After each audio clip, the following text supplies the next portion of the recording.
Алавди Устарханов, командор Андре, чеченец, герой французского сопротивления, кавалер ордена Почетного легиона Франции. О нем не писали книги, не снимали кинофильмы, спецпереселенцу и врагу народа не полагалось быть героем, кавалером ордена Почетного легиона. А о том, что Алавди Устарханов, герой французского сопротивления, на родине знали немногие. Сам же он об этом рассказывать стеснялся. В 1941 году совсем юный житель из Ачхой-Мартана в числе тысяч добровольцев ушел на фронт.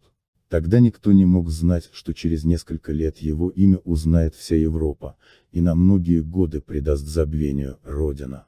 Его звали до войны Алавди Устарханов. Звание командора Андре он получит потом. Он несколько раз убегал из концентрационного лагеря, в который он попал с тяжелой контузией. Натасканные на человека овчарки приводили преследователей к беглецам. Несмотря на пытки и истязания, Алавди убегал от немцев. Очередной побег оказался для многих последним. Только двое смогли убежать, это раненый французский солдат и Алавди.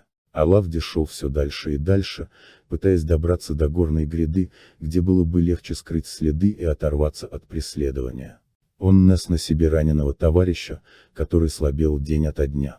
Ему удалось спасти своего друга и отдать его в руки бойцам антифашистского движения сопротивления. И Алавди остался с ними. Воевал он бесстрашно, на его счету было много дерзких операций. Его имя обросло легендами, и для французского сопротивления он стал любимцем, командором Андре. На мотоцикле он врывался в захваченные немцами населенные пункты, подъезжал к штабу, и в упор расстреливал фашистов. Генерал де Голль, президент Франции 1959-1969 годов, лично вручил храброму чеченцу орден Почетного легиона. После окончания войны командор Андре вернулся в Советский Союз и на себе почувствовал, что означает определение «враг народа». Многие его родственники остались похороненными в степях Казахстана, а он сам жил в старом домике в родном селе. Пока о нем не вспомнили. В 1961 году в село пожаловала специальная комиссия из Грозного в составе партийных чиновников и руководства Республиканского комитета государственной безопасности. Они встретились со знаменитым на весь мир и забытым на родине героем.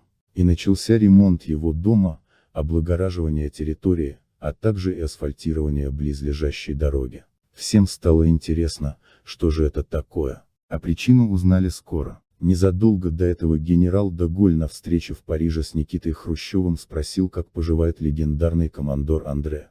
На что Хрущев ответил: «Хорошо», хотя понятия не имел, о ком он спрашивает. Также генерал передал просьбу товарищей знаменитого чеченца, что боевые товарищи хотят навестить героя. Отказать было нельзя.